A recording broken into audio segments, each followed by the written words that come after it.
Chapter 2. Woe to them that devise iniquity and work evil upon their beds. When the morning is light, they practice it, because it is in the power of their hand. And they covet fields and take them by violence, and houses and take them away. So they oppress a man and his house, even a man and his heritage. Therefore thus saith the Lord, Behold, against this family do I devise an evil, from which ye shall not remove your necks, neither shall ye go haughtily, for this time is evil. In that day shall one take up a parable against you, and lament with a doleful lamentation, and say, We be utterly spoiled. He hath changed the portion of my people. How hath he removed it from me? Turning away, he hath divided our fields. Therefore thou shalt have none, that thou shalt cast a cord by lot in the congregation of the Lord. Prophesy ye not, say they to them that prophesy. They shall not prophesy to them, that they shall not take shame. O thou that art named the house of Jacob, is the Spirit of the Lord straitened? Are these his doings? Do not my words do good to him that walketh uprightly? Even of late my people is risen up as an enemy. Ye pull off the robe with the garment from them that pass by securely as men adverse to war. The women of my people have ye cast out from their pleasant houses. From their children have ye taken away my glory forever. Arise ye and depart, for this is not your rest, because it is polluted. It shall destroy you, even with a sore destruction. If a man walking in the Spirit and falsehood do lie, saying, I will prophesy unto thee of wine and strong drink, he shall even be the prophet of this people.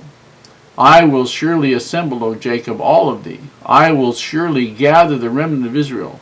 I will put them together as the sheep of Bozrah, as the flock in the midst of their fold. They shall make great noise by reason of the multitude of men. The breaker is come up before them. They have broken up, and have passed through the gate, and are gone out by it, and their king shall pass before them, and the Lord on the head of them. Chapter 2 is more of the situation that Micah faced.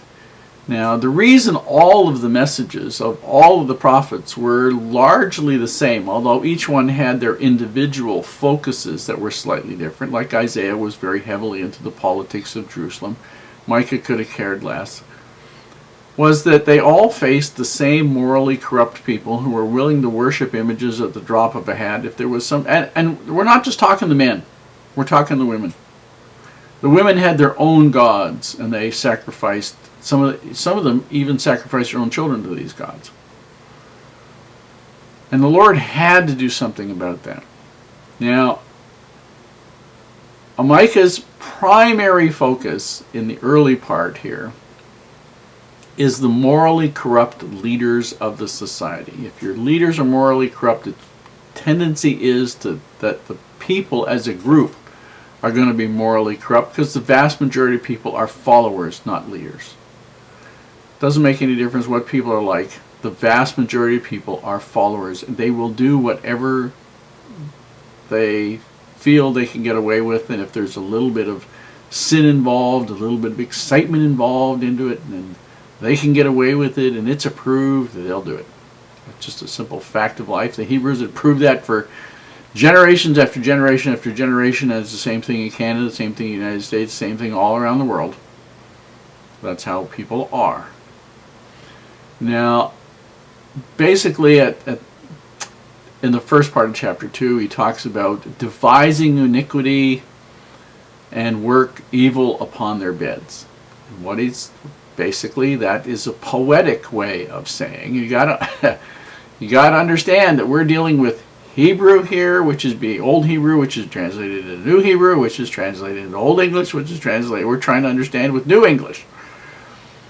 And what all he's saying is these people are laying awake nights trying to figure out ways to take advantage of everybody else. That's the long and the short of what he's talking about. They're working evil at night, and when the light comes, then they work at it. Now, men of power were using their positions as judges, as priests, as leaders in the community, whatever, to steal land, property, goods, whatever, from the poor and the orphans and the widows. And anytime you have a society like that, it is ripe for destruction. It doesn't make any difference whether it occurred 2,000 years ago or occurred 2 hours ago, or is happening right in your face, right in your town, right now. A failure to stand up against that is a virtual guarantee that you will be destroyed because of the consequences of that kind of iniquity. Now, in verse 6, he uses the phrase, prophesy ye not. That basically was a statement that Micah would hear from the rich and the wealthy and the nobility in the Hebrew people, who basically were not interested in hearing the truth from the Lord. They would rather hear the pleasant things from the false prophets. And it's hard for you to know who they're talking about when it says the word prophet, because the vast majority of people think of all prophets are righteous, they're like Moses. No, they're not. Just like all pastors and preachers are not good, righteous people. You know, there may be a certain percentage of pastors and preachers that are wonderful, and there are certain that are just like ravening wolves. And one of the interesting things that Micah was commenting on here was how the rich people and the people who were taking advantage of everybody else and building up big estates and accumulating huge monies and stealing from everybody else, was these people didn't feel that God should be bothered about this. Why does God care? You know, I'm just following my right to do the very best I can for my family and myself. And God should pay attention to the poor people, and he should look after the people who are sick.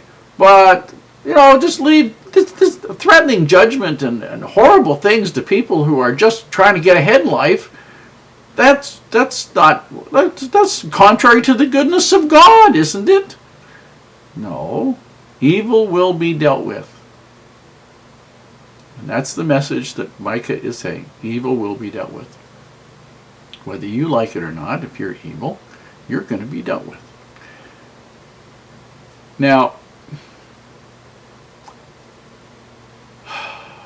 people want to hear, oh yes, you are righteous, this nation is wonderful, we are fabulous people, everything will be wonderful, I tell you in the name of the Lord. And hey, listen, people would rather hear the good stuff than the bad stuff any day, because the good stuff relieves them of responsibility to change.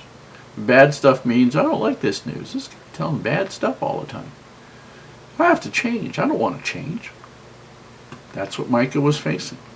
In verses 12 to 13, he talks about the future gathering of Israel. But the scary part here is, you need to understand, that the promises salvation after the scourging, and that scourging only came about because of the persistent, determined, long, violent, aggressive ignorance and horrors that these people put on each other. There was only a small remnant of people that were left after that. And the Lord compared their scattered condition to being sort of like in a prison, where, when you have a people that are stronger gathered together, as the Hebrew people were, if they were righteous, having them scattered was sort of like being in a prison, and the Redeemer would break down the wall, which basically was an image of the gathering starting, and he would bring them to the promised land.